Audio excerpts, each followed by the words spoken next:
പ്രിയപ്പെട്ട കൂട്ടുകാർക്ക് good morning. ഇന്ന് ഒരു വിഭവം തയ്യാറാക്കാൻ പോവുകയാണ്. മാമ്പഴ പുളിശ്ശേരി. അതിനാവശ്യമായ ഇൻഗ്രീഡിയൻസ്: നല്ല പഴുത്ത മാങ്ങ, അത്യാവശ്യം നല്ല പഴുത്ത മാങ്ങ, തേങ്ങ ചിരകിയത്, മഞ്ഞൾപ്പൊടി, മുളക് പൊടി, ഉപ്പ്, ശർക്കര, പച്ചമുളക്, ജീരകം, നല്ല ജീരകം, വേപ്പിൻ്റെ ഇല, തൈര്.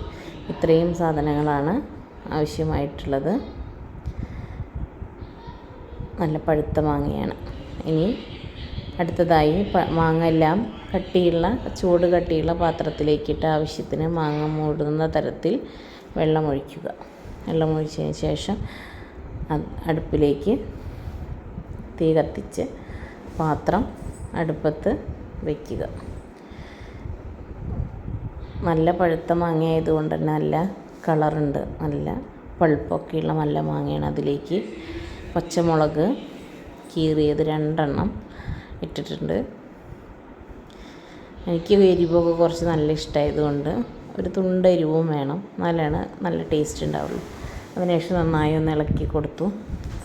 അപ്പോൾ അമ്മ പറഞ്ഞു പച്ചമുളക് വേഗം ഇടണം, എന്നാലാണ് അതിൻ്റെ ഒരു മണം സ്മെല്ലൊക്കെ ഉണ്ടാവും. ഇത്ര നന്നായി തിളച്ചാൽ മാത്രമേ ആ മണം ഒക്കെ പോവുള്ളൂ എന്ന് പറഞ്ഞു. അപ്പോൾ അത് നന്നായി വന്നു തുടങ്ങി.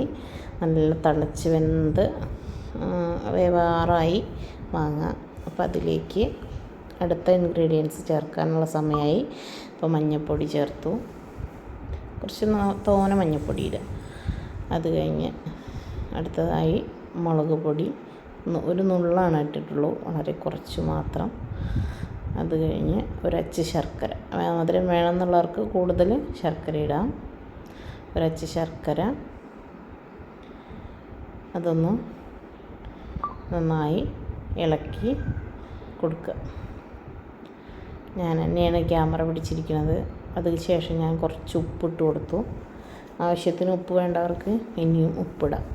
പിന്നെ കറിയൊക്കെ വയ്ക്കുമ്പോൾ കറിയിലൊരു വേപ്പിൻ്റെ ഇല ഇടണത് എനിക്ക് ഭയങ്കര ഇഷ്ടമാണ്. കാരണം തിളച്ച മണം നമ്മൾ പാത്രമൊക്കെ തുറക്കുമ്പോൾ നല്ല മണം വരും. ഇനി അത് കഴിഞ്ഞ ശേഷം അരപ്പ് തയ്യാറാക്കിയിട്ടുണ്ട്. അരപ്പ് തയ്യാറാക്കിയത് ചേർക്കാനുള്ള സമയമായിട്ടുണ്ട്. അത് അരപ്പ് ചേർത്തു. തേങ്ങയും തൈരും ജീരകവും കൂടി അരച്ച അരപ്പ് അതിലേക്ക് ചേർത്ത് നന്നായി ഒന്ന് ഇളക്കി കൊടുക്കുകയാണ്. നന്നായി ഒന്ന് ഇളക്കി നല്ലൊരു പരുവാകുമ്പോൾ തീ കുറച്ചൊന്ന് വയ്ക്കുക. കാരണം നല്ലാണ്ട് തിളച്ച് കഴിഞ്ഞാൽ അത് ടേസ്റ്റും മണവും ഒക്കെ നഷ്ടപ്പെടും. അച്ഛനും അമ്മയ്ക്കൊക്കെ കുറച്ച് ചാറോട് കൂടിയുള്ള കറിയാണ് ഇഷ്ടം. അപ്പോൾ നല്ല കട്ടിയാവാതെ ഒരു ഒഴിച്ച് കറി പരുവത്തിലാണ് ഞാൻ ഈ മാമ്പഴ പുളിശ്ശേരി തയ്യാറാക്കിയിരിക്കുന്നത്. നല്ല ടേസ്റ്റ് ഉണ്ട്, നല്ല മണമൊക്കെ വരുന്നുണ്ട് കേട്ടോ. അങ്ങനെ മാമ്പഴ പുളിശ്ശേരി അതിൻ്റെ ഫൈനൽ ലുക്കിലോട്ട് വന്നിട്ടുണ്ട്. അടുത്തതായി വറുത്തിടുന്ന ഒരു പ്രക്രിയയാണ്. അതിന് വേണ്ടിയിട്ട് വേപ്പിൻ്റെ ഇലയും കടുകും. ഉണക്കമുളക് തീർന്നിരിക്കുന്നത് കൊണ്ട് തന്നെ ഇനിയിപ്പോൾ അത് മേടിച്ചിട്ട് വരാമെന്നൊക്കെ അമ്മ പറഞ്ഞു. അപ്പോൾ കുറച്ച് ദൂരം കടയിലേക്ക് പോകണം. അപ്പോൾ പാവല്ലേ അമ്മ, അപ്പോൾ അമ്മേനെ നടത്തണ്ടേന്ന് വിചാരിച്ച് ഞാനത് വേണ്ടാന്ന് വെച്ചു. കുറച്ച് വെളിച്ചെണ്ണ ഒഴിച്ചു. വെളിച്ചെണ്ണ ഒഴിച്ച് വെളിച്ചെണ്ണ ചൂടാവുന്ന വരെ കാത്തിരുന്നേ പറ്റുള്ളൂ അല്ലേ. വെളിച്ചെണ്ണ ഒഴിച്ചത് ചൂടാവാറായി. അങ്ങനെ കടുക് ഇട്ട് കൊടുത്തു. കുറച്ച് കടുക് തന്നെ ഇട്ടിട്ടുള്ളൂ കേട്ടോ. ഒരുപാട് കടുക് ഇട്ട് കഴിഞ്ഞാൽ അത് കടുക് കറിയായി പോവും. അതുകൊണ്ട് കടുക് കുറച്ച് ഇട്ടിട്ടുള്ളൂ. അത് കഴിഞ്ഞ് വേപ്പിൻ്റെ ഇല ഇട്ട് അത് ഞാൻ ഈ കറിയിലേക്ക് ഒഴിക്കാൻ പോവുകയാണ്. അങ്ങനെ അത് വറുത്തിടുന്ന പരിപാടി കഴിഞ്ഞു.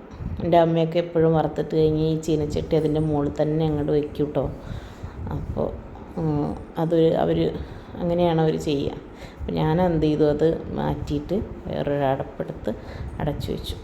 അങ്ങനെ രുചികരമായ നല്ല മാമ്പഴ പുളിശ്ശേരി ഇവിടെ തയ്യാറായിരിക്കുകയാണ്.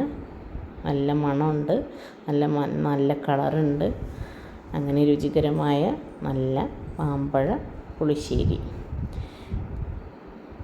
ഇനി അത് ഞാനൊരു ചെറിയ ബൗളിലേക്ക് മാറ്റാൻ പോവുകയാണ്. അതിനായിട്ട് ചെറിയൊരു പാത്രം എടുത്തിട്ടുണ്ട്. അപ്പോൾ അതിലേക്ക് ഒഴിക്കുകയാണ്. നല്ല ആവി പറക്കുന്നുണ്ട്. രുചികരമായ നല്ല രസമുള്ള മാമ്പഴ പുളിശ്ശേരി ഇതാ ഇവിടെ തയ്യാറായിരിക്കുന്നു. അത് കുറേശ്ശെ എടുത്ത് ഞാനിതിലേക്ക് പകർത്തിയൊഴിച്ചു. അതിൻ്റെ മുകളിൽ ഭംഗിക്ക് വേണ്ടി ഞാൻ എന്ത് ചെയ്തു, ഒരു ചെറിയ വേപ്പിൻ്റെ ഇലയും കൂടെ വെച്ചു. അങ്ങനെ വളരെ ടേസ്റ്റുള്ള നല്ല രുചികരമായ മാമ്പഴ പുളിശ്ശേരി ഇവിടെ തയ്യാറായിരിക്കുന്നു. പ്രിയപ്പെട്ട കൂട്ടുകാർക്ക് ഇഷ്ടപ്പെട്ടെന്ന് കരുതുന്നു. എൻ്റെ ചാനൽ സബ്സ്ക്രൈബ് ചെയ്യാത്തവർ സബ്സ്ക്രൈബ് ചെയ്യുക. വീഡിയോസിന് ലൈക്കും കമൻറ്റും ചെയ്യണേ.